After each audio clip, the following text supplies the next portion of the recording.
Hello, I'm here. Can you hear me? Yes. Do you hear me? Yes, yes. It's Okay. okay. Who's my host? I see messages and no host. Let me just check you're hearing me properly, okay? Audio settings, microphone. Yeah, I mean, you should be able to see me, hear me. Who is my host? I don't see my host. Hello, Sæfer. I can hear you and I Okay, see great. you. Okay, great. So I think, do we want to start? Is that what we want to do? I think you can start. Okay, I will start briefly by just sending you all a link. Okay, that's the first thing I'm going to do is give you a link to the materials that I prepared. I don't know if it was sent to you or not, but I'm just trying to get you the link here. I'll send it to you through the chat. Okay, so you should copy this now while the chat for the meeting is still open. Chat, here we go. You can show your presentation. I will do so. I don't really have a presentation. I have text, but I will show you what we have. Has everyone received that? Все ли видят в чате документы? Yeah. Yes. Можете скачать себе и зайти. Great. So what you have here is basically some introductory chapters about the topic and some material that you can look at that we will be looking at during the course of our lectures. So very briefly, what I try to do with you, I'm going to try to do with you over the next few days is to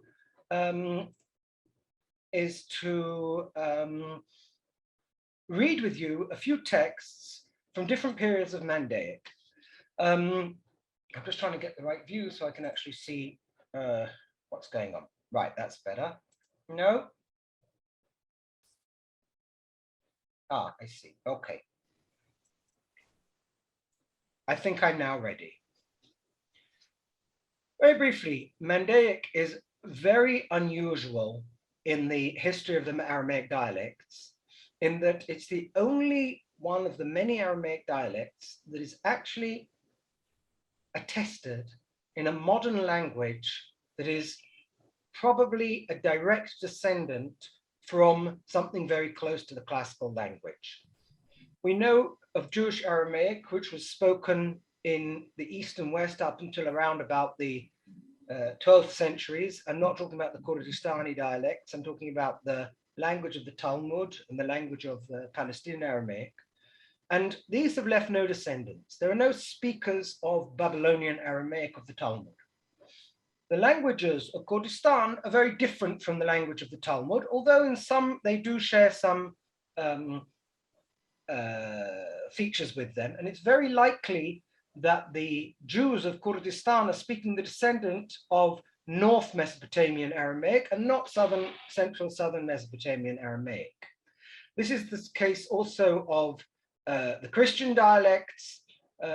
We know that the Christian dialects, although it's important for the Christian communities of Kurdistan and of Torabdin to emphasize the connection between their language and the language of Syriac, and the Syriac language, we know that their dialects are very different from Syriac.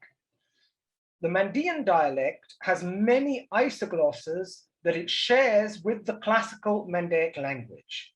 So in this respect, it's an extremely unusual example of Neo-Aramaic in that it's still spoken and it's very closely related to the classical language. However, we have here an issue of attestation.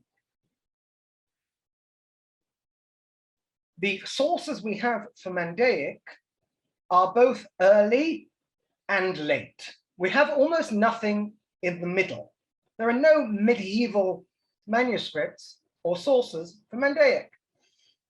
The magic bowls and metal lamellae, the amulets, are probably from something like the 4th to 7th centuries, the pre-Islamic period. They show almost no influence of Arabic whatsoever. The only influence of Arabic that I have found in them is in personal names like Abdullah, which we find in the bowls. though it's not absolutely certain that those are Arabic, it looks likely that the name Abdullah is an Arabic name. In that case, it could be from the 7th century. So we go up to about the 7th century in the classical sources, the early sources, and then we jump to the 16th century when we have the earliest manuscript source. Now, this isn't to say that the texts that are recorded or survive in the manuscripts are all from the 16th century and later. On the contrary, it seems very likely that texts like the Ginza were edited in the early Islamic period and the prayers go back to about the 4th, 5th centuries. It seems very likely that is the case, that the earliest texts of classical Mandaic are contemporaneous with the texts written on the literary sources, the epigraphic sources, the magic texts. However, we can't prove this because we do not actually have any manuscript, any textual witness of the great works of Mandean religion from before the 16th century. Now, by the 16th century, it is very clear from the colophons, and I'll come on to these in a minute, that the Mandaic language had changed an enormous amount, that the language of the texts that people were reading or speaking, that the copyists were speaking, was very different from the language of the classical literature that they were copying. So you have a manuscript that contains the Ginza that is edited in the 7th century, that is copied in the 16th or 17th century, and that manuscript will both contain the very early text and it will contain scribal information, a colophon, written by the copyist of the manuscript, sometimes in a vernacular language or sometimes with great influences of the vernacular, of the spoken language.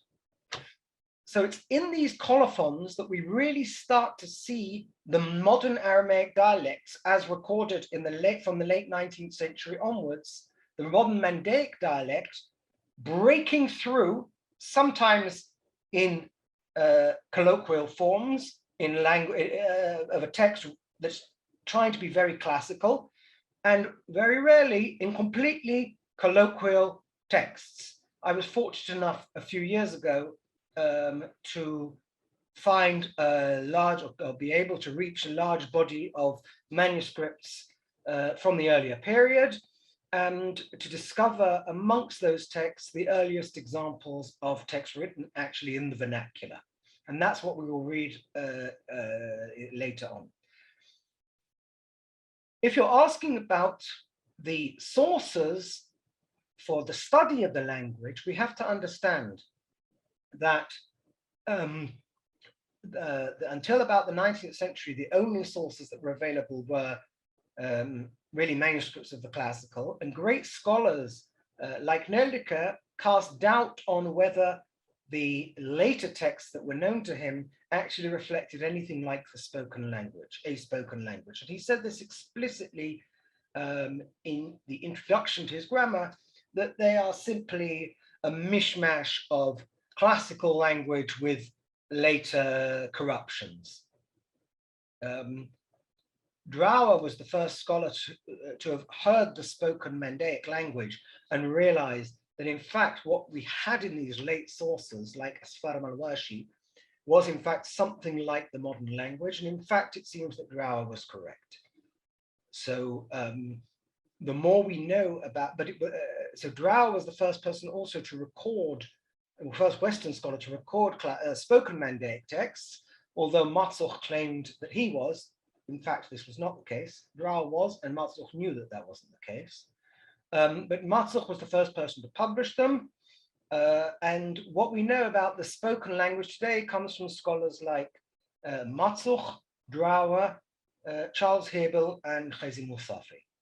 So the combined efforts of these scholars in recording and studying and publishing texts in the vernacular have greatly advanced our understanding of the late portions of the manuscripts, the Mandaic manuscripts. I have to say before we start reading that the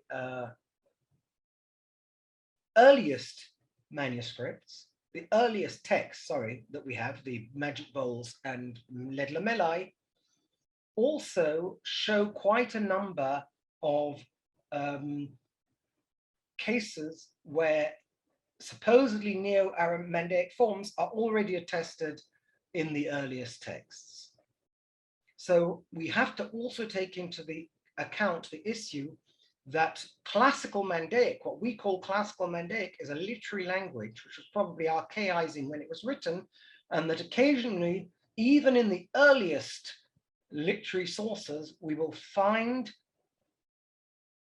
what are regarded as colloquial elements, late Mandaic elements breaking through and being attested in these early texts.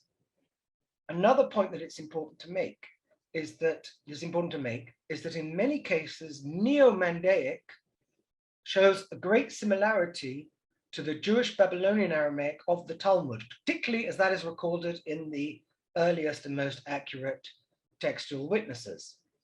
So it's very likely that the vernacular of the Jews and the Mandaeans was more similar than the written text that they left behind from the 7th century, 6th century, 5th, 6th, 7th centuries will show us.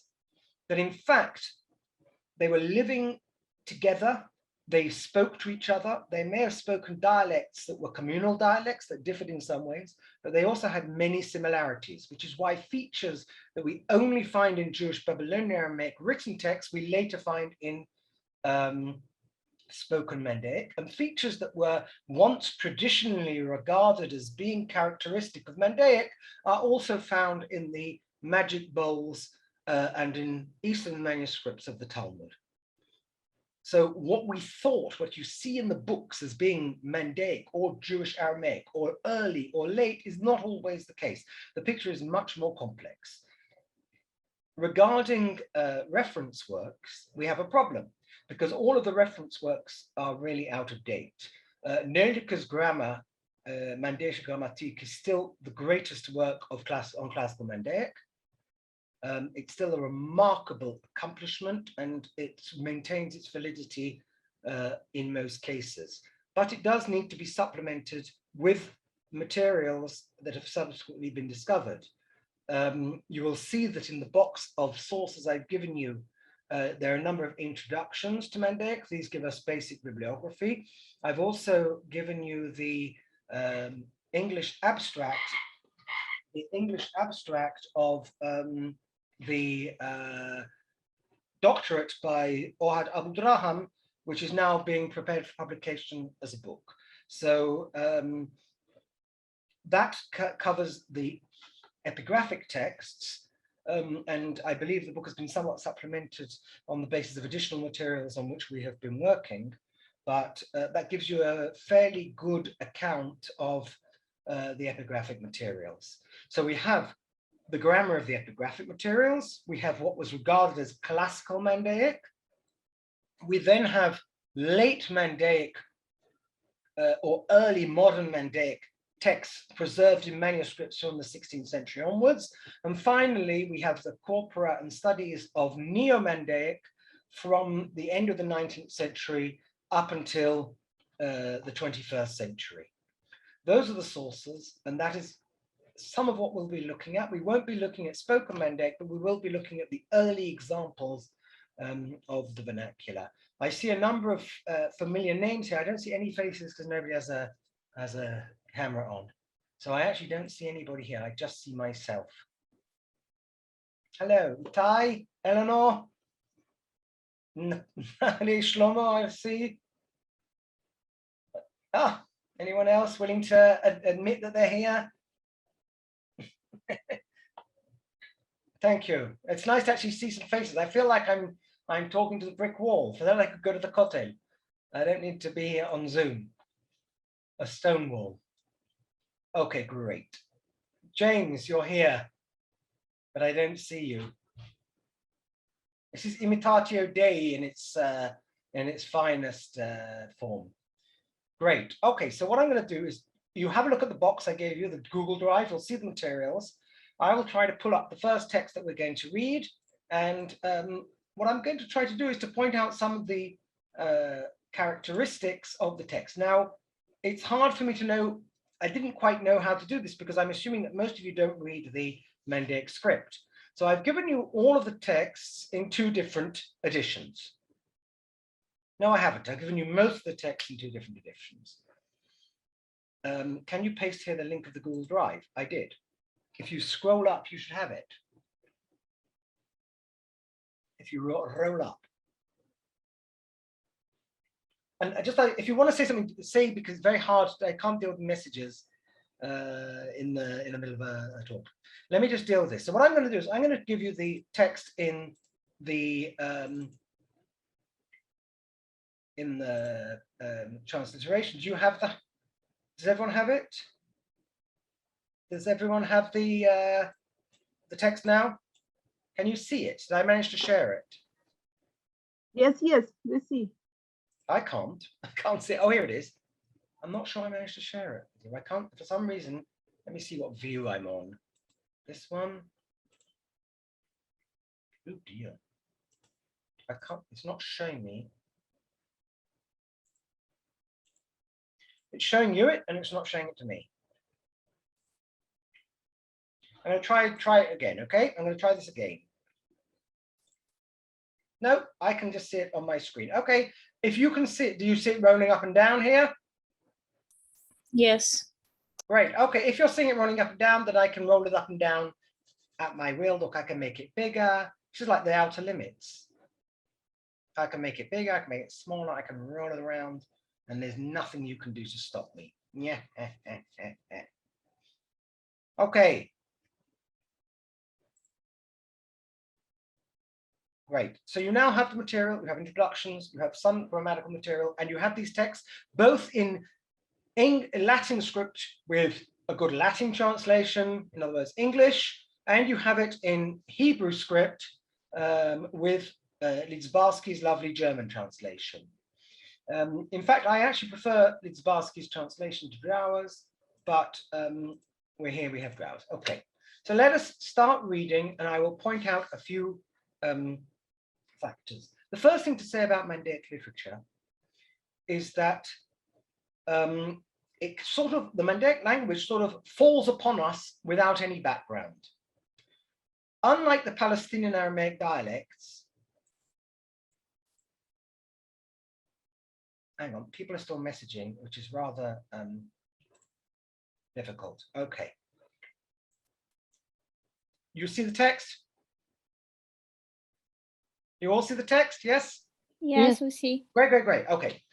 So unlike, for example, the Palestinian Aramaic dialects, for which the Dead Sea Scrolls, in their wider sense, filled in the gap between late Imperial Aramaic from Egypt and the canonical rabbinical texts, we don't have anything like that for Mandaic. The earliest literary attestations, the Bowls and Lamellae, and we will read these, already present us with a language that's very far removed from what we might call the standard Aramaic or the Imperial Aramaic, or even the late Aramaic of the Targumim. So what we see in these texts is pretty much the language that we have in the magic bowls and scrolls. However, as we will see, what people often think is characteristic of Mandaic, the very plain script, plain orthography, is not found in the bowls and scrolls. But I thought we're sort of doing this a little backwards because we really ought to have started at the beginning and move forward. In fact, what we're doing is we're starting in the middle, moving backwards and then moving forwards. But I thought we'd start by looking at what's commonly called classical Mandaic, the language as is preserved in most of the manuscripts, in all of the manuscripts basically. All manuscript sources preserve the language in this form with very minor variations of orthography. So I thought we'd read a poem about Mirai. And I see that James is here, James McGrath, and he can tell us more about Mirai, another lecture perhaps. I don't really know who she is. But it's the story of how Mirai, the matriarch of the Mandean religion, abandoned Judaism and moved over to Mandaic religion. So we'll start reading, and my reading is a little bit Western Oriental reading. I'm not going to read like the Mandeans read today, but we'll read it. We see Bushmei Honed Hiya Rabbi Mraurav Nhura Shanya. So you can see that I've adopted here the transliteration method for Mandaic of Marzuk because I really think it's the best. I personally find it the easiest to use. Others use the letter E for the Ein sign. We'll come into that in a minute. Bushmeihanad Hirabe, in the name of the great life.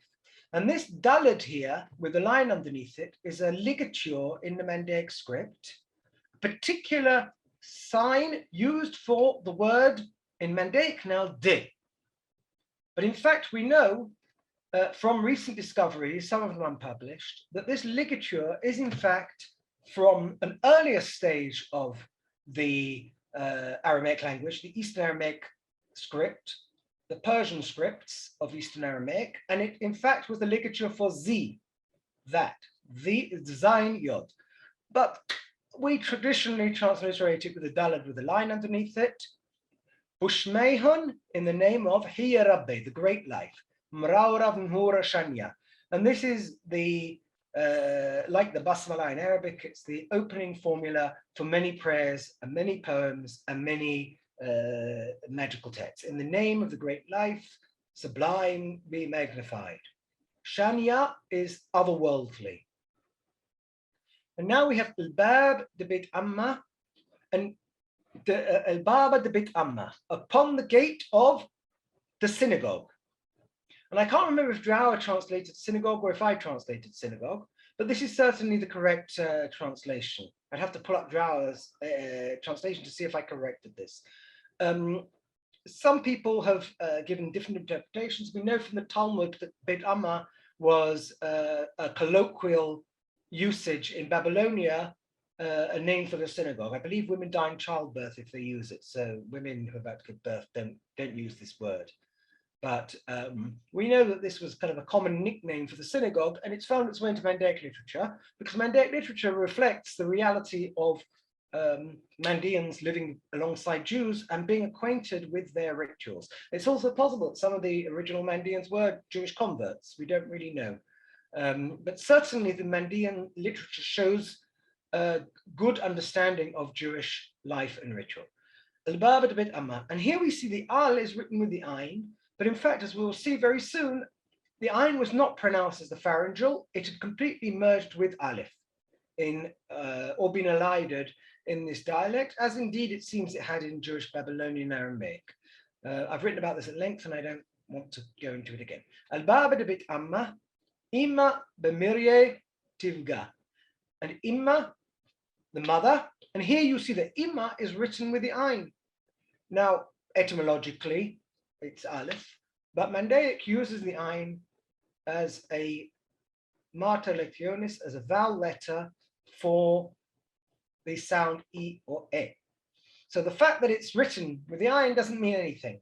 It just means it's E or E, and we'll find Ein, it's like Yiddish. Mandaic is basically the Yiddish of Aramaic. Okay, Al-Baba de Beit Amma, Imma b'mirya tivga. And this is from the root paga, vayivga b'makor vayalin sham, to meet, to encounter. And here, this is Drower's beautiful English. Drower may not have had the best Mandaic in the history of Semitic scholarship, but she certainly had the best English. Her English is absolutely phenomenal and very poetic. So if you want to learn poetic English, it won't serve you very well in daily life.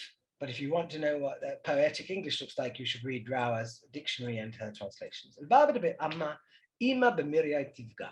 And I don't want to get into the issue of the tense system here, because we see this as poetry and they use the tenses quite differently from the way they're used in the classical language or in the prosaic texts. So tivga is in the so-called future or prefix tense, but it doesn't mean the future. It's just simply used as narrative tense here. But again, it's an issue that's rather complicated and I don't really want to get into it now. Ima b'miriai tivga. Ima tivgai b'miriai was shayole tishaila. And Drawa beautifully translates, and she questioneth her straightly. Here we see the use of the infinitive absolute with the verb shayil. And in Mandaic, as in Jewish Babylonian Aramaic, the root has become a hollow root, shin yud lamed. And we see that the infinitive form for sha'il is qataule or qatule, as it is in Jewish Babylonian Aramaic. So this is an isogloss shared by the two languages. I did say they're very, very similar.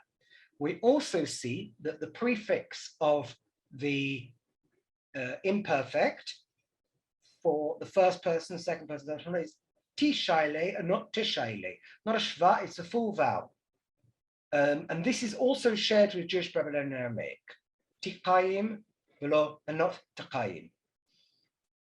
Ima tivgaba miriai shayaule tishaila, and sha'al in Aramaic generally often has the meaning of to interrogate rather than to ask a question. It's more to inquire, to interrogate. What is this? So I'm getting very odd messages from the system. They want to see my application. I'm not showing you my application, honestly. Some things remain personal. Ima b'miriai tivga. Ima tivgai b'miriai with shayaule tishaila. And she questions straightly. Mina asif. Brath. Miriai. Mina is a shortening of minan, from where, or minayin.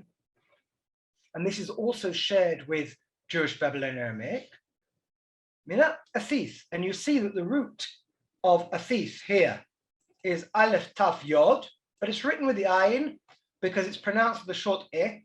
And in the magic text, we find both this form written both with the aleph and with the ayin. Apparently, it was pronounced with a sort of e, athith. Mina athith, brat miriai. Brat is my daughter. My daughter's not a brat. I have to say that just in case she's watching. But brat here means my daughter. I don't think she's watching. I can say brat is my daughter. It's obviously an abbreviation of brati, but these are old forms because the standard pronoun in possessive pronoun in this dialect is I, or in modern pronunciation e. So for example, there's a difference in Jewish Babylonian Aramaic between brai, my son, and bnai, my sons, but both of them have the I ending. However, like classical Syriac and like certain forms in Jewish Babylonian Aramaic, there's another form in which the pronoun has just simply been elided and apocopated, apocope now, and we have here brat for my daughter, as we have in Jewish Babylonian Aramaic. Mina athith brat miriai. I can pronounce it miriai, you can pronounce it mirie, however you want. Who is Mirie? She's Miriam. In the Mandaic magic text, we have both the name. We have the names Miriam, we have the name Mariam, and we have Meriai. We have all of these variations of the name. The Anpich Warda Katfi. And here Warda, these signs are simply because I've taken this from the earliest surviving Mandaic manuscript, which is MS Marsh in the Bodleian Library. The manuscript is interesting. It actually contains a letter in Latin written by Neldeke, explaining what the contents are. It's also interesting because if you look at on another offbeat way, because if you look at Nerdeke's correspondence, you see that when Nerdeke wrote in German, he wrote in a completely different script to the script he used in the letter when he wrote in Latin for the Bodleian Library. In Latin, he wrote in Italian Latin script, and in German, he wrote in the German cursive of the late 19th century, which is much more difficult to read for those of us who are not acquainted with it. But the manuscript is the earliest manuscript. It was sometimes been ascribed to Marshall Library, but that's incorrect. It's Marsh, and it's not quite clear how he came by the manuscript, but it's still the earliest surviving manuscript of Mandaic from the 16th century. That is manuscript on paper, not written source. So these markings show how we've edited the text for the Comprehensive Aramaic Lexicon edition. If you look at the Comprehensive Aramaic Lexicon, you'll find virtually the entire body of Mandaic literature has now been uploaded. There are a few texts we still haven't quite processed to the final stage to release them, but virtually the entire corpus of Mandaic is now available, and you can search it and read it in both Latin and Mandaic characters. And Drower translated this, that your face plucketh color from the rose. Lidzbarski simply translated that your face plucks roses.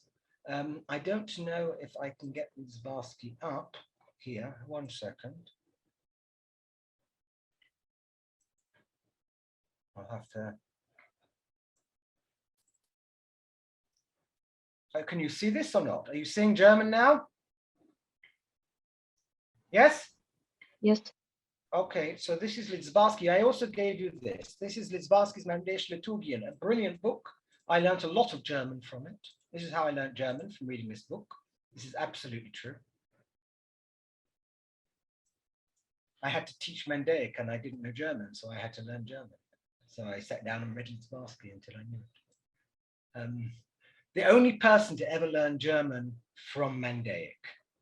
Okay, it's the only person in history to learn German by using the Mandaic as the base to learn the German. Here we go. Here we have the text. You see, Anpich Gatvi Warda, and he says here, Dein Geschicht pflückt Rosen. So Lidzbarski kind of just gave a very, very literal translation. Drower tried to do something with it. It's not quite clear what the meaning of this expression is.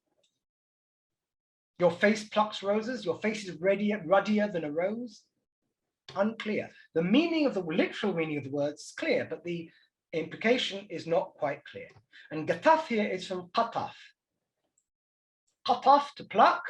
And we find, as in Akkadian, we find that we have dissimilation of qat, the g, when we have another pharyngalized consonant.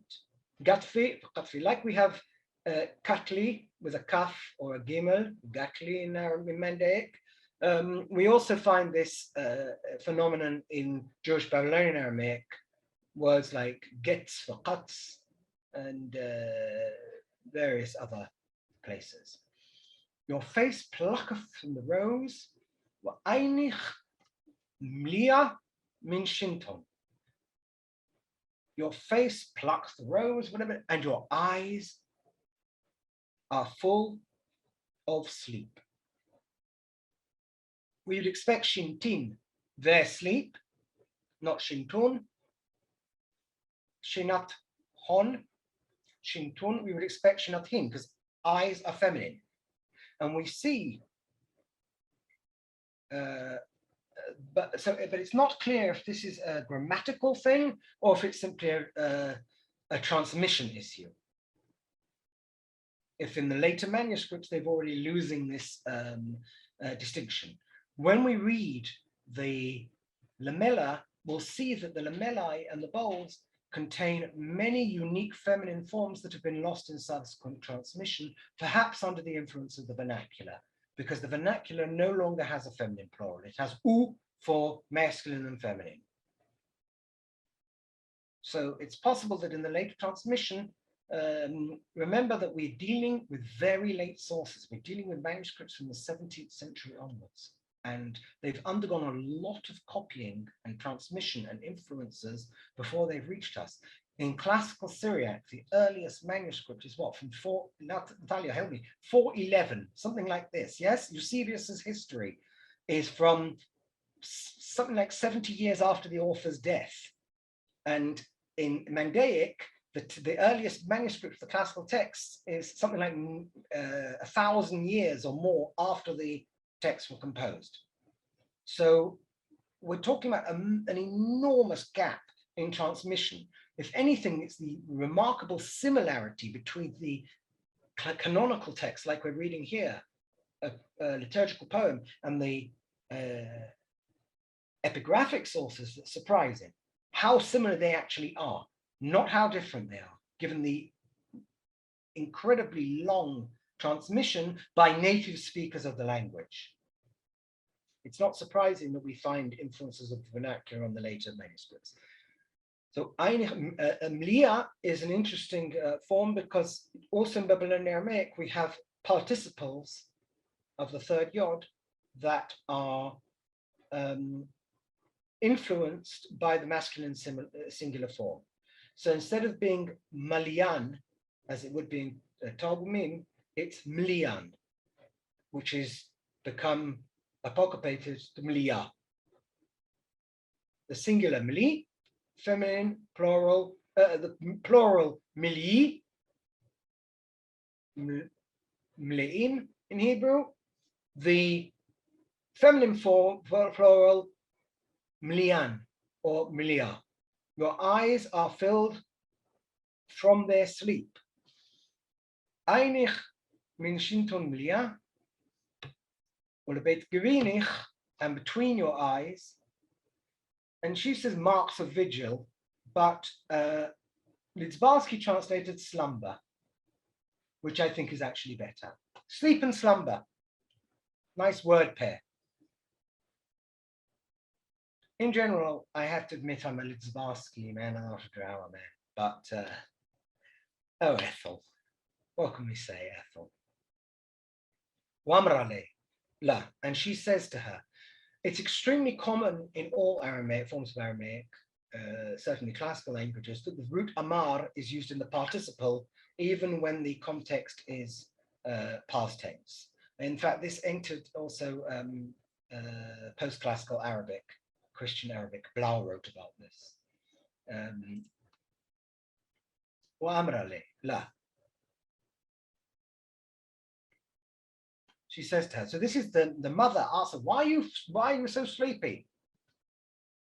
And where does she meet her? At the gate of the synagogue. She said to her, ha, train tlatha yomi. You'll notice I'm pronouncing the yod aleph at the end of this word e. The digraph yod aleph at the end of words in Mandaic can be used for ya or e. E being the masculine plural, like yomei in Syriac or in Jewish Babylonian Aramaic. As Nolika noted already, there's no way of distinguishing the masculine participle rami from the feminine participle ramya. He throws or she throws or he casts or places or he chiba are identical in their script. And then Yod Aleph becomes, in Mandaic, a digraph for any E or E vowel at the end of a word. So we have here, yomi, behold, yay, yay, these 2 or 3 days, ahai lebet av shrum, my brothers, and ahai could be my brother, or my brothers. How do we know it's brothers? This will be in the exam. I'm waiting, I can wait. Shrun. Shrun, the verb is in plural, so in this case we can decide. So if it were it not a third yod verb, we wouldn't be able to decide because there's no distinction, the final vowel is lost. But because it's a third yod verb, we can decide. It's un. Ahai lebet av shrun, my brothers have stayed in my father's house. Shara is a difficult verb to translate into English, to dwell, to remain, to be. to spread out, to lie out down. But here, I think that's fair enough. My brother stayed in. What did Avram Mordechai do with it? Mark Litzbalski. Oh.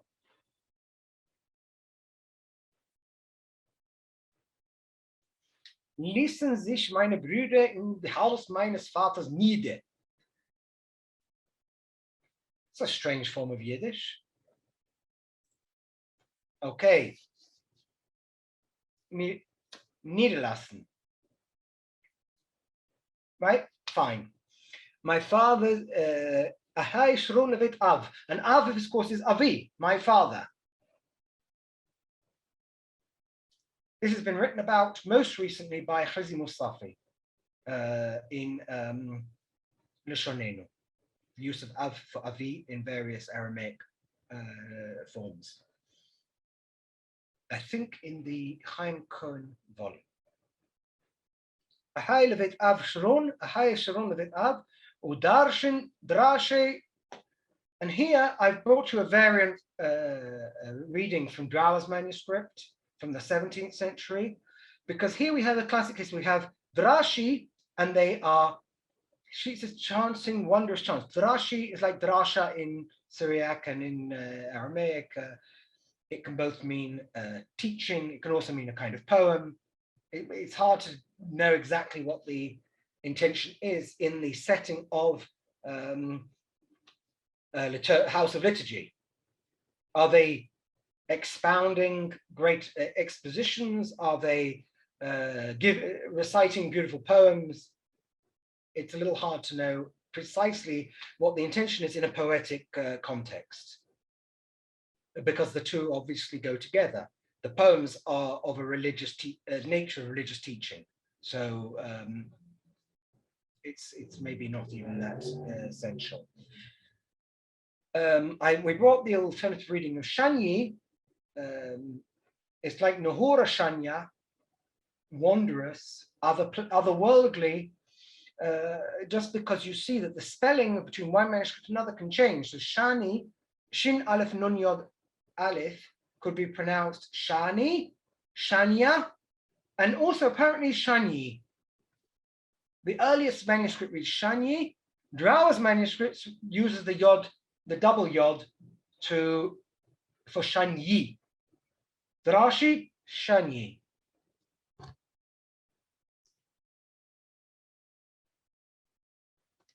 Al-Qalayhon, and al here is probably because of, or at, in presence of.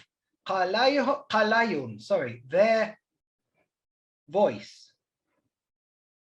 Waqal Drashayun, and the voice of their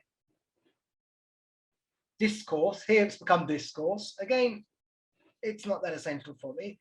The Uthri Ahai. Uthri in Mandaic are essentially angels.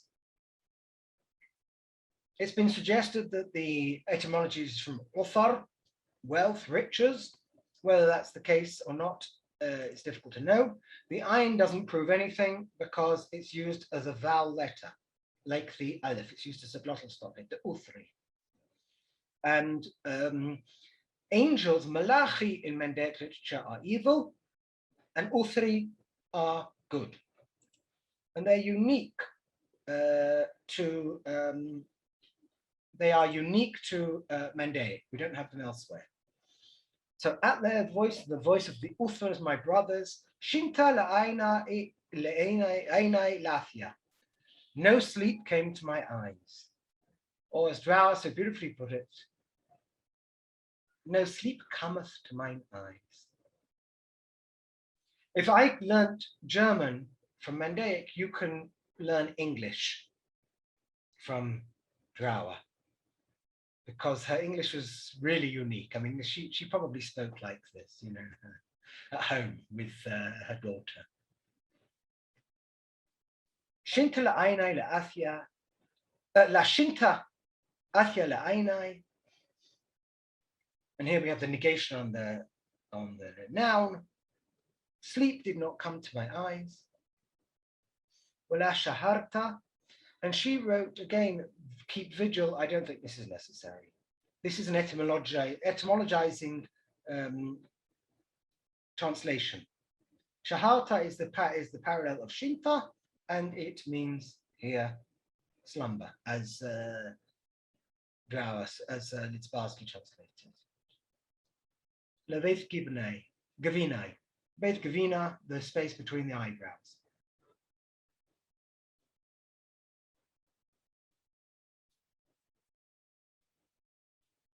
I think we wrote about this, but I can't remember where. So we're reading here, this is classical Mandaic. This is very similar, for those who know Talmudic Aramaic, to the language of the Talmud. We didn't mention the fact that the definite article, know that the R at the end of the word no longer has the sense of definite article. We may see examples. Because Shinta is sleep, not the sleep, as in all of Eastern Aramaic dialects.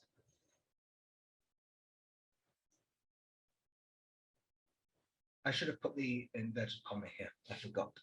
And now we have the response of the mother, of Imma de Miriai. And she responds, Lashmith Brat Miriai. Hast thou not heard, daughter Miriam? Lashmith is from Lashvat. The ayin is lost, and not only is the ayin lost etymologically, it's lost morphologically. So the third ayin roots can, in some forms, conjugate like a third yod root. Not in all cases, not in all places, exactly like in Jewish Babylon Aramaic. It's not in all places that we find this.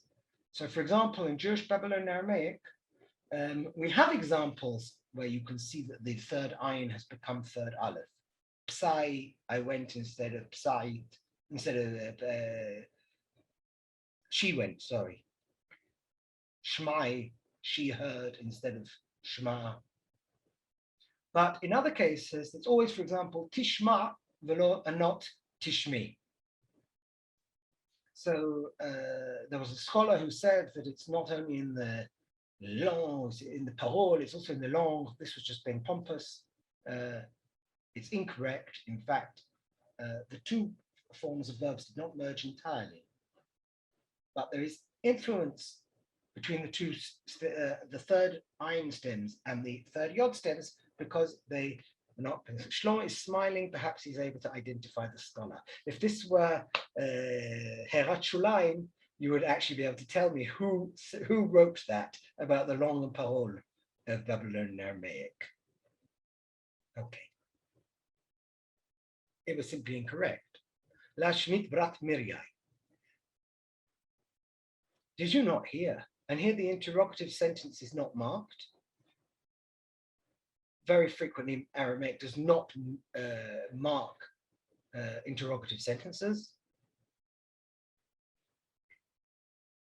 So this could actually be a statement. You did not hear.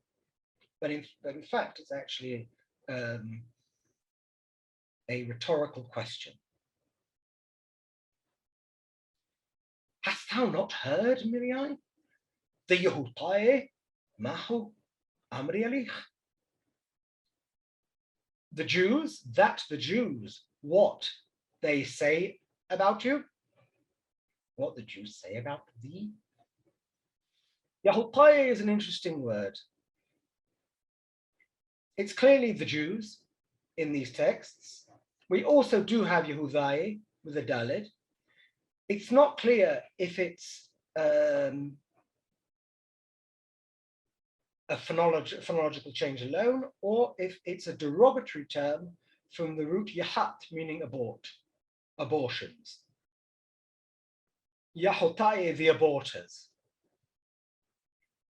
It's not clear if this is done deliberately or if it's just simply a phonetic change. It's probably done deliberately. It's probably a derogatory term, the aborters, Yahotai, for Yehudai, the Jews. Have you not heard what the Jews say about thee? Mahu, again, as in Jewish Babylonian Aramaic. Alich, the feminine form, is preserved. Amri Hutai, the Jews say, and then here you have the de introducing direct speech. This is not specific to Mandaic, it's found in all forms of Aramaic. De introduces direct speech. Amri Hudai, de bratich gavra rechmat. Your daughter has loved a man. Now, Drau has translated this in the present tense, is in love with a man, but it is a perfect verb. Qitlat, feminine plural. This is different from Jewish Babylonian Aramaic, which doesn't use the qitlat form, it uses the qtalat form or qtala form for the perfect feminine. Sanafa liyavutha, she has hated Judaism. And here we have the classic JBA construct, where we have the suffix of the proleptic suffix. She hated it, lamed, and then the direct object. And here we find there isn't agreement, because the manuscript is snafe, or snafi in modern Mandaic pronunciation, and the yavulfa is feminine. But this is quite common. We often find that the E of the masculine replaces the feminine, or it could be a graphic error since the two letters are almost identical. So it's very hard to know if it's an agreement issue or a graphic issue that's come with the transmission of the texts.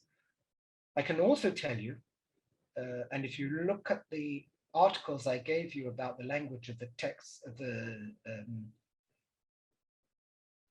late colophons, or the early colophons, the late text, the early colophons, that this vowel was pronounced as a schwa. So in fact, the difference between the masculine and feminine was neutralized in the pronunciation. We see this quite clearly in several cases. She has hated Jewry, I would say Judaism. Again, this is, you can argue about this, and I'm sure people could go off and write whole articles about it. I haven't got the time to deal with it. وَنَصَرُوثَ رِحْمَذ. And here we have an interesting phenomenon. The manuscript wrote Rihmaz with the Daled, and then above the line, the scribe corrected it to Rihmaz. Now, he didn't erase the Daled, as far as I recall, which implies that it may have actually been in his Vorlage. He may have actually copied from the manuscript Rihmaz, and he corrected it, but didn't erase the original, because he does erase. Or maybe not, I don't know. Maybe one day we'll find on the banks of the Euphrates the source of this manuscript, and then we'll be the wiser. So I suggest we all head out to Iraq now.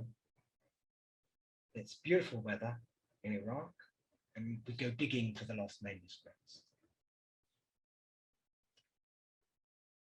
So Amri Yehudai, the Jews say, Tibratich Gavra Rehmat, your daughter has loved a man. Gavra is also often used in Mandaic literature for a messenger, the message that comes from the other world. Snafi liadulfa wa nasarutha rehmat, and she has loved Nasirutha. And this is a very interesting question. Nasirutha is used as an early term for Mandaic priestly knowledge. In early texts, it's already used. And in some early texts, the Mandeans are referred to as the Nasorai. This has led to enormous speculation about whether they're a break-off of Christianity, which again lies way beyond both the time we have today and my competence in the history of religions. So you can go off and read a lot. Litzbarski discusses it in the introduction to Mandaic Liturgian. Kevin van Bladel, or Van Bladel for the Americans here, has written about it in his book on the history of the Mandean religion. But it's interesting that the term, essentially meaning Christian, has come to mean Nasserean, has come to mean Mandaean priest literature. Sanati Levith Amma. Oh, there's a typo here. It should hath. She hath conceived hate for the synagogue, not bath. Maybe she had a bath as well. But she hath conceived hatred for the synagogue. Warihmat Baba the Mashkana. And she's loved the door of the Mashkana. And the Mashkana is the Mandaean cult hut. It's an interesting question as to whether when these texts date from and what kind of constructions they had but the term, it seems to be early, referring to a Mandaean religious building. Sanati the Totifta, she has hated the phylactery, and this is Totafot, Totefet. Some wrote that this demonstrates the ignorance of the Mandaeans regarding the tefillin, which are only worn by men. Jonas Greenfield, in an article, Mandaean Miscellany, in the what's his name? Journal of the Royal Asiatic Society, Journal of the American Oriental Society, showed that in fact there was evidence that women would also wear phylacteries, and therefore did not necessarily display ignorance.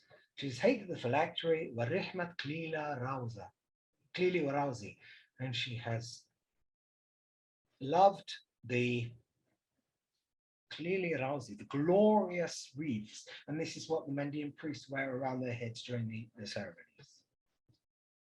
The shafta, and shafta is Shabbat, Shabta, avda avidatha. On the Sabbath, she does work.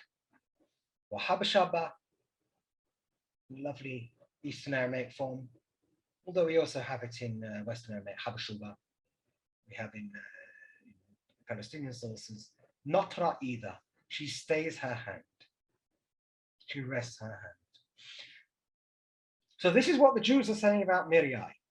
That she has abandoned the Jewish religion, she's abandoned the synagogue, she's abandoned the Sabbath, she's abandoned the phylacteries, and she's moved over to the Mandaean equivalents, which are the Mashkana, the Klila Rauza, and the Sunday instead of the Sabbath. I have to say that watching a Mandaean priest performing the ceremony before carrying out a baptism was very familiar to me from Jewish practice. It was quite remarkable to watch this and realize that the preparation rituals kind of look very familiar to somebody who is acquainted with Jewish ritual.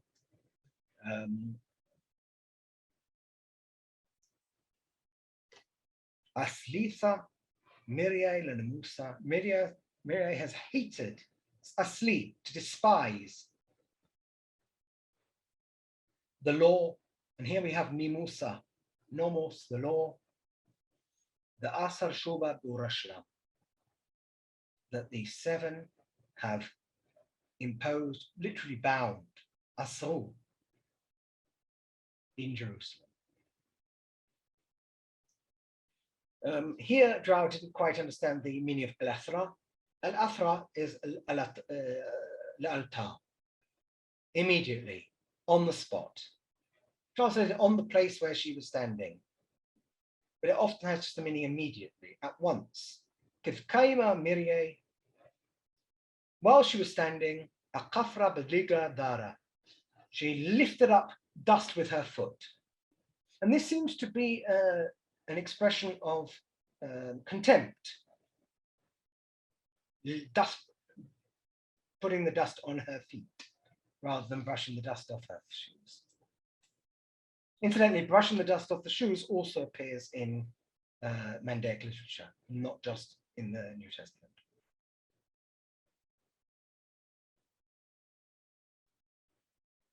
is كيف كلمة واش أقفرة بالغرة دارة.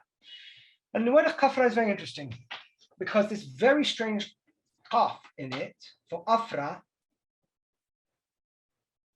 is non-etymological. It's not clear why it's there. We know that in Mandaic there are some words which imply a qaf, where you have the qaf in Imperial Aramaic, but by the time you get to Middle Aramaic, that's being written by ayin because it has merged with the ayin. It's not the qaf, it's the qaf sound, which comparative Semitists love so much, the dreadful unknown sound that becomes dod or vod or qaf. Maybe lateral fricative, who knows? The one that's unpronounceable. But in Aramaic, for example, in Mandaic, the scribes write arqa, but they pronounce it ar'a. And we know they pronounce it ar'a also in early times because there are pseudo spellings where they throw in the qaf where it doesn't belong, both in words that are regularly written without it and in words that are regularly written with it, like akafra. So it's quite possible that akafra is simply a pseudo-historical spelling for the word afra, dust of the ground.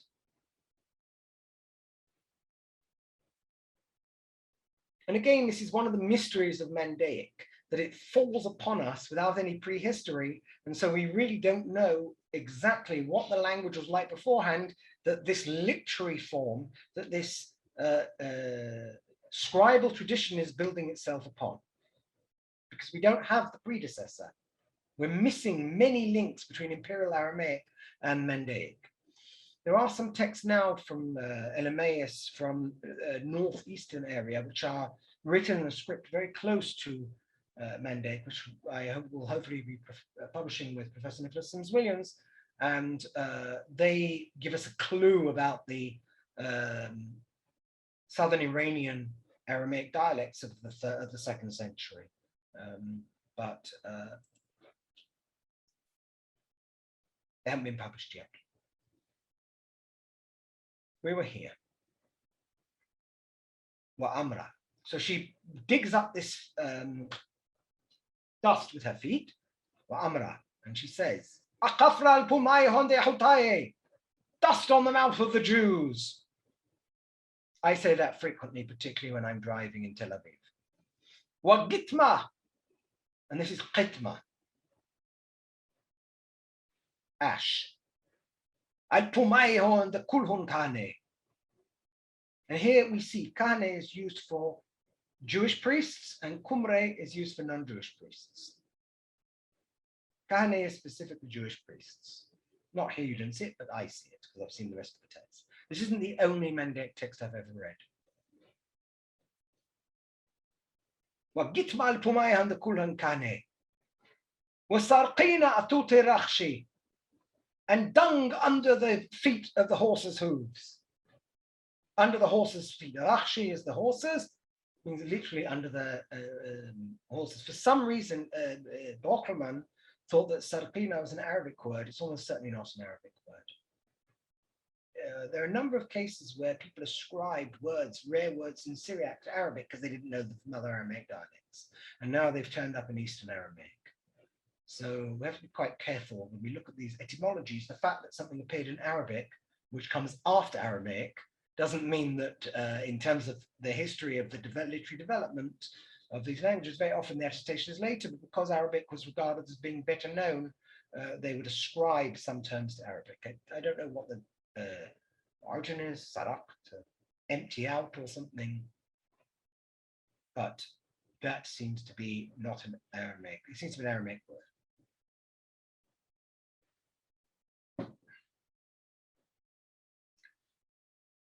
So the dung from beneath the hooves, the horses' hooves, al-qashisha, the ithbe b'rushlam.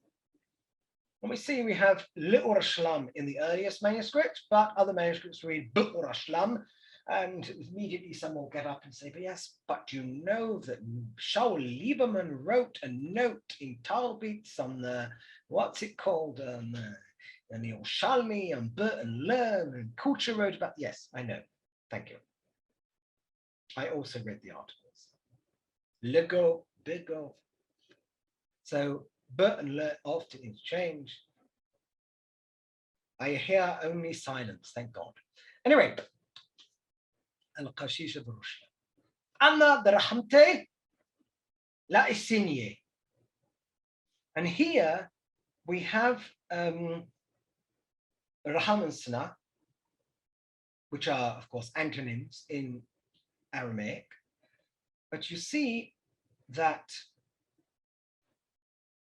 La Isinye, you have here the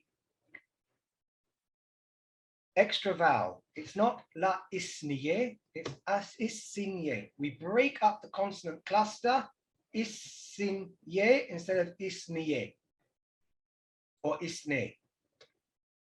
This is characteristic of Mandaic and of Jewish Babylonian Aramaic in its earliest manuscripts.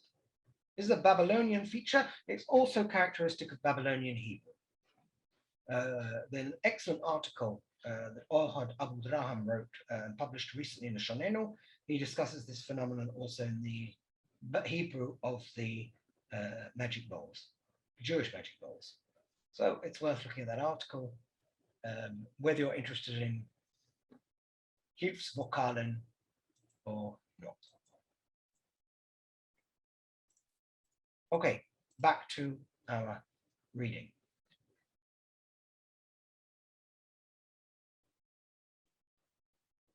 Here we have a difficult line. Levar hamte lemirai lemare, sorry, lemare mandadhiya.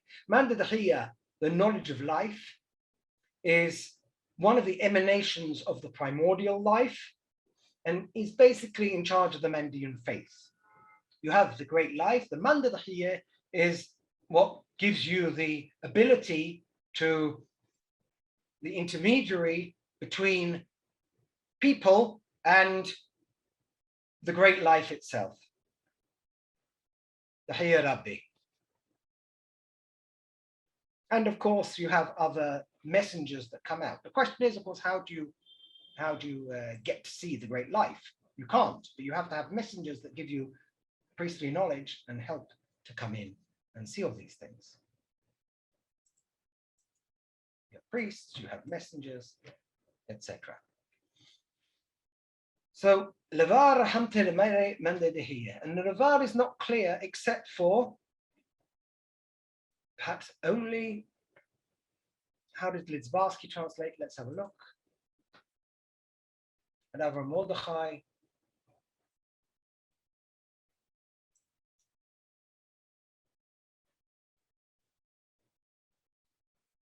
He translated levar meaning yes, indeed, yeah. That's it, yeah. As though it's like from barir. Bar meaning strong, clear. Hakol sharir barir. So levar here is like indeed, according to Lidzbarsky. Rao didn't like that translation.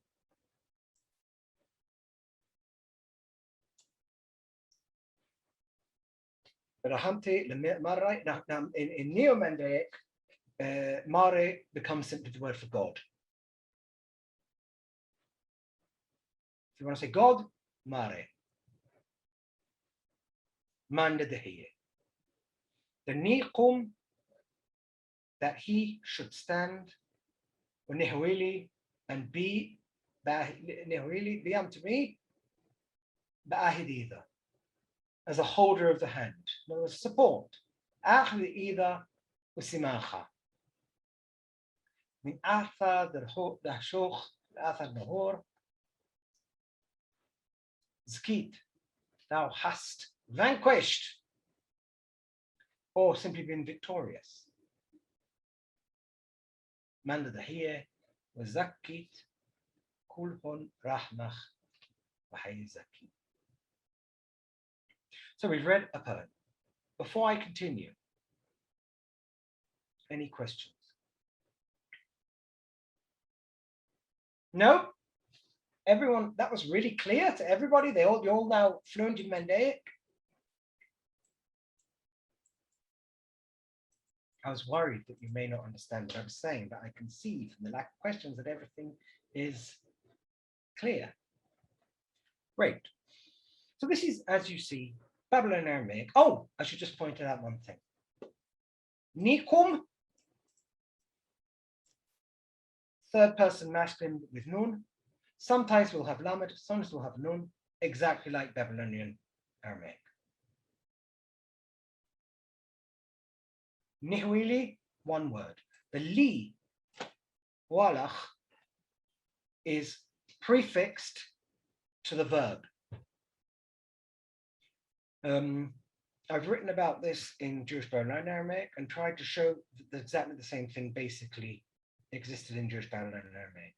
We see from certain forms and uses that this was the case, that the le was, bit was pronounced with the previous word, and it was essentially affixed to it in the spoken language. And occasionally that will be reflected in the written language too, not in every case. Hawali, Yahweli as one unit. So if we have no questions, we'll just continue. We'll read a little bit more. I wanted to show you today classical Mandaic. Believe me, when we get to other texts, things will become a little bit more difficult for you. This is fairly straightforward to those who know any Babylonian Aramaic or even Syriac, because this language is fairly easy in terms of being standard and being familiar, at least to me. Do you find it easy? No? Shlomo finds it dead easy, peasy. Itai is like looking questionable. Kirill is saying, vielleicht. James is invisible. Anna knows very well Mandaic, so she has no problem with it. Okay, let's have a look at the next one. It's not very interesting, this one, but it happened to be in between the two prayers that I wanted to read with you, so we'll read it. From the day that the great gate of Baba, I should have pointed out, is a specifically Eastern Aramaic word. From Akkadian, nothing to say about it, very interesting, but just I should have mentioned it. Ptah, ptah is ptah. The het is completely elided. In participle, we'll find forms like pahti. I didn't mention the fact that the het became hey. It did.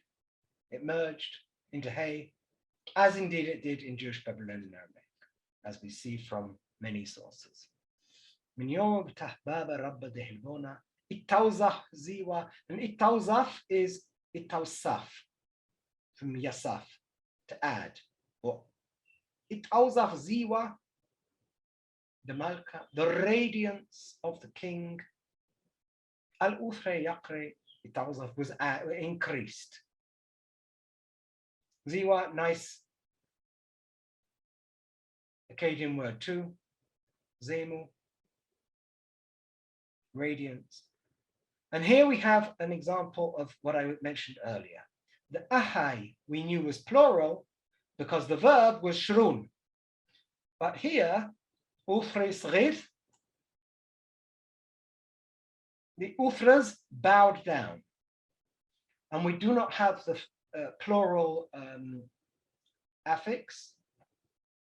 It's not written. Unlike classical Syriac, where in general it will be written. And I say in general because if you look at the editions of texts produced from manuscripts, and you look at the variants, you'll often see that in fact they didn't always write the verb in classical Syriac either. The modern editors frequently edited the texts to accord to what they regarded as being good classical Syriac. But in practice, many manuscripts just omitted them because they weren't pronounced. Not in every place, but the copyists, they didn't even hear it because they were reading, they knew the language they were reading, and they didn't always, they often omitted them. It's possible some authors omitted them too while writing, I don't know. I don't know if we have that kind of thing in orthograph, but certainly in editions of Syriac text, when you look at the variations, you often will find that they just simply don't write it.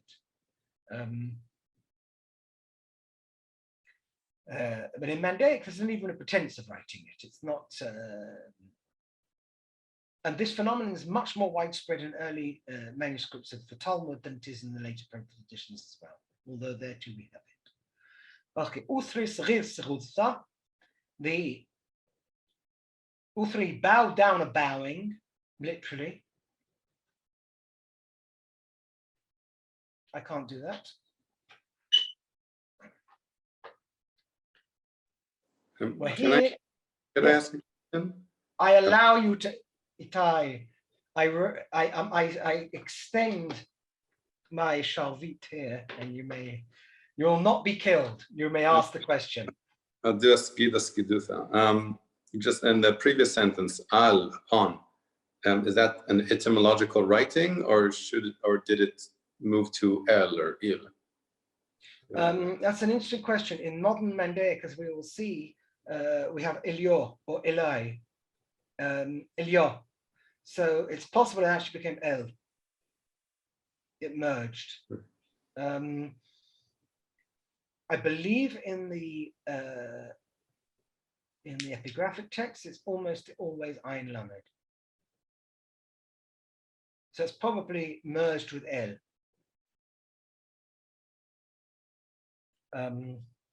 I don't know, in later texts we have Aleph Lamed, but that doesn't mean anything anyway. Because I said that Aleph at the beginning of the word could sometimes pronounce anyway. We see examples like Athaith and Ethaith, where the two will occasionally interchange. So, Al-Uthre, Yakire. I'm assuming it was just a vowel marker, not etymological. Okay, thanks. وهي ربي قبله لفوثهن. So here we have qablu, but why do we have qablu and not qabil? In light of what I just said about Saghir.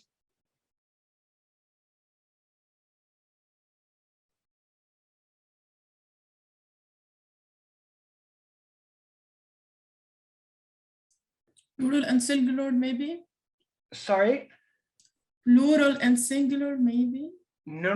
Saghir is also plural. Uthri Saghir.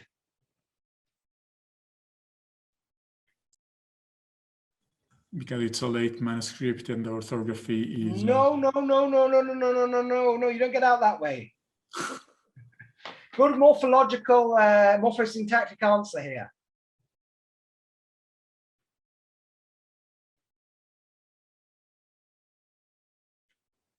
Is it an imperative, maybe? No.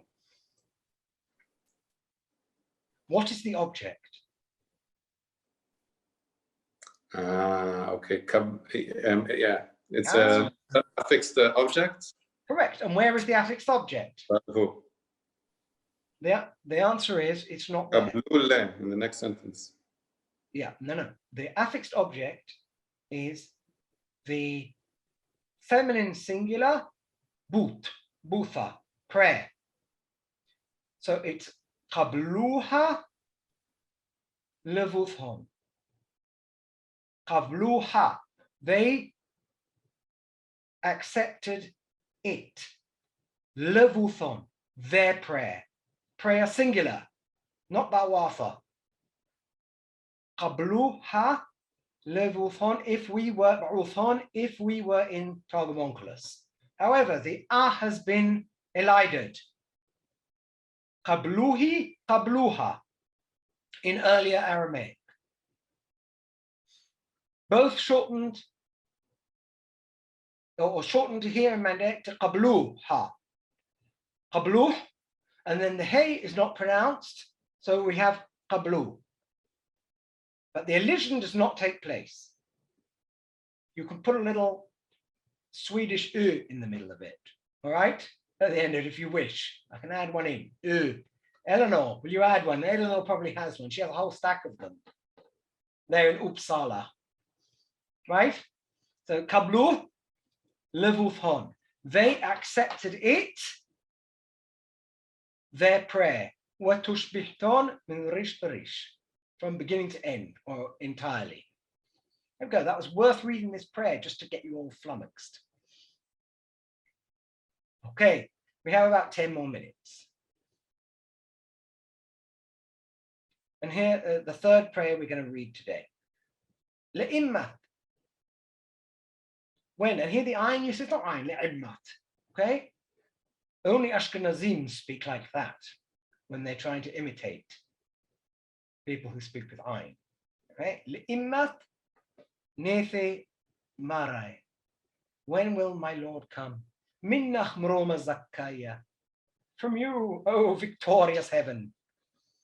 Rishkai or Rishe Nishkol min burkai. Let him lift my head from my knees. Again, I'm no longer able to do that, but some people can put their heads onto their knees. Let him lift my head from my knees. And shkul is like in Eastern Aramaic and indeed in Ugaritic, to lift up, and in Syriac as well. Shkul arsoch v'zei, right? If I remember my Syriac correctly. Take up thy bed and walk. When he kappar aine min dimishta, and let him wipe my eyes from tear.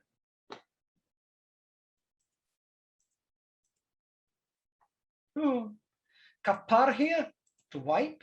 We still have the a for the e. It's not ni kapir, it's ni kappa, as we would have in early Aramaic. He het ein resh, causing the lowering of the vowel. But we do have the e as the prefix. Let him wipe. Eine min demihta. My eye, or eyes, we cannot tell the difference. Min demihta. And demihta is demihta. The ayin here has shifted to hey. And we have a number of examples of this. Rakiha, we have for rakia, meaning the firmament of the heavens. And here the text becomes a little bit difficult to understand, and we'll see that if you look at Lidzbarski's translation, you look at Grauer's translation, neither of them quite knew what to do with this. And I'm not quite sure either, because the text is possibly a little corrupt. Kanpei or kanfei the milia hizda, my lap, which is full of ignominies, not a word. Eleanor, do you use ignominies frequently? Are you a frequent, you're on silent? No. No, okay, well, Drower did. You see, Drower used it daily. She would say, these ignominies. This was because Drower, I did say, this was the kind of English they spoke in Iraq, you know, in the 1930s. Ignominies. Hizda is of course, Hizdi is of course Hisdi.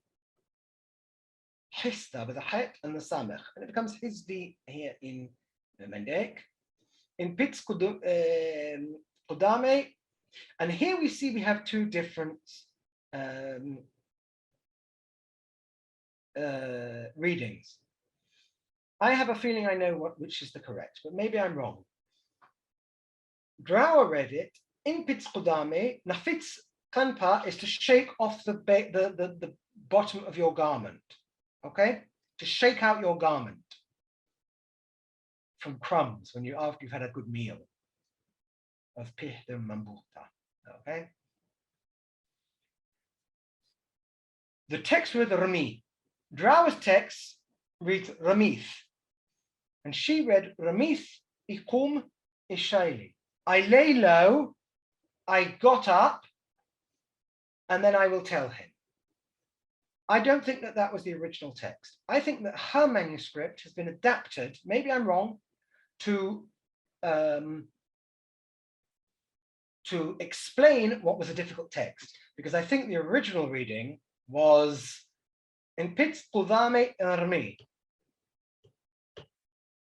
My garment that was full lap, the lap of my garment. Kanpai is both the ends of the garment, that is both the lap, but it's also the garment. Kanaf, the end of the garment. So it's both of them, and it has both meanings.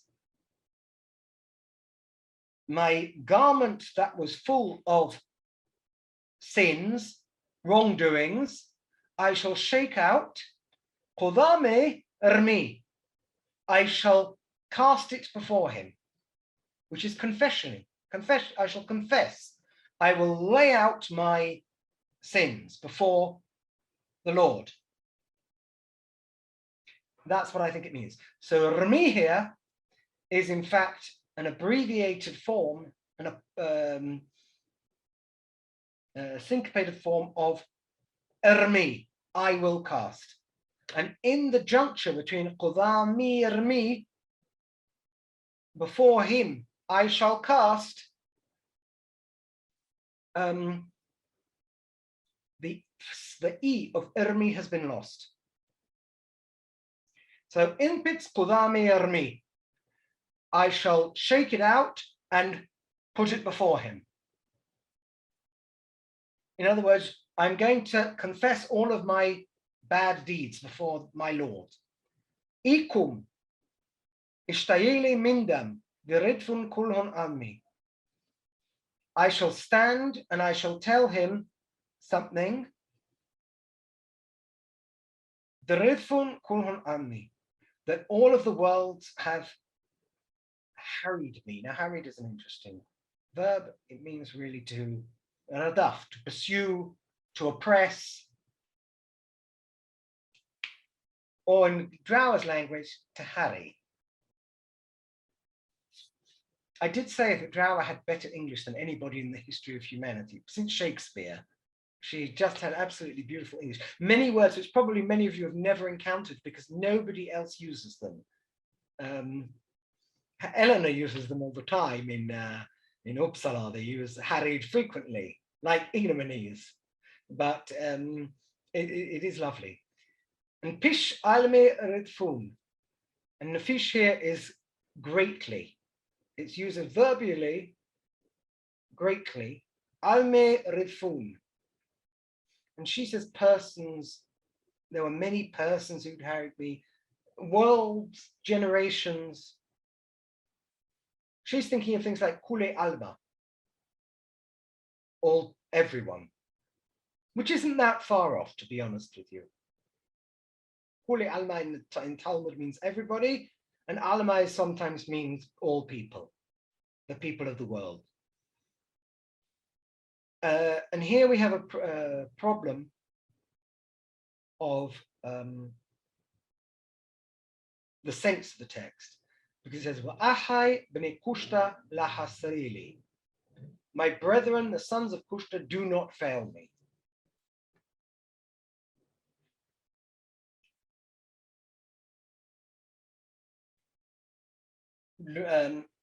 Lidzbarski didn't like this.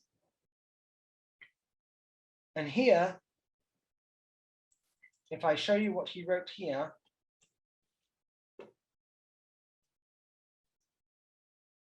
Wa'ahai b'nei Kushta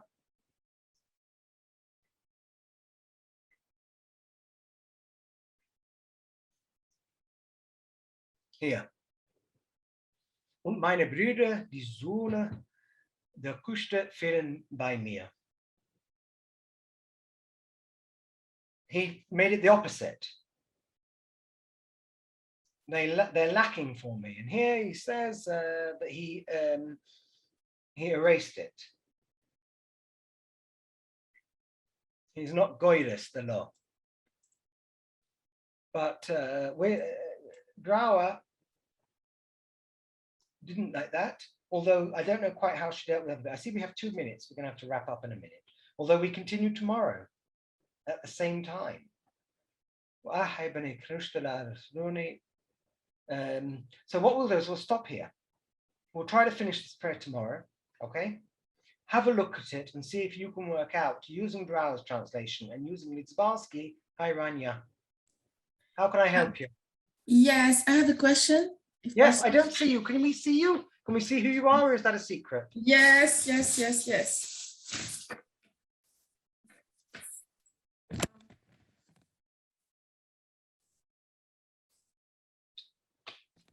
Ah, here she is. Hello. Hello. Rania.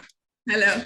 So I was following you, and I felt that I know that there is a lot of similarities with Arabic. So I'm wondering if there is the dual form in plural, because as you may know, for Arabic, we have two forms of plurals. Right. We have the dual for two Yes. persons, and we have for three or more.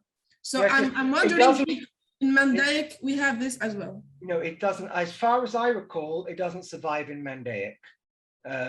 We have it in some early Aramaic texts, but not in Mandaic. Okay. It's already lost. Only the word train, which is the last word, the number two has it, presumably the ain of train, ithnani, ithnatani, Yes. but we don't have it in Mandaic. Okay. I'm afraid. Yeah, because for example, for feminine and for masculine is the same thing. For sounds is the same thing. We have ha, we have ayn, we have No, ha. absolutely. The languages are close. Sorry, Rania, the languages are closely related because they inherit from the Central Semitic languages. So you will find a lot of similarities, and undoubtedly it's easier for somebody who knows one Semitic language to learn other ones, particularly in the same group. So who knows? Maybe we'll be the next great scholar of Mandaic. Yeah. Would you like to be? Would you like to be the next great scholar of Mandaic? We're always looking for somebody to come in and do more Mandaic work. Lots of things to do. Yeah, I see actually a lot of work to do, and I'm a professor of Arabic. And you are?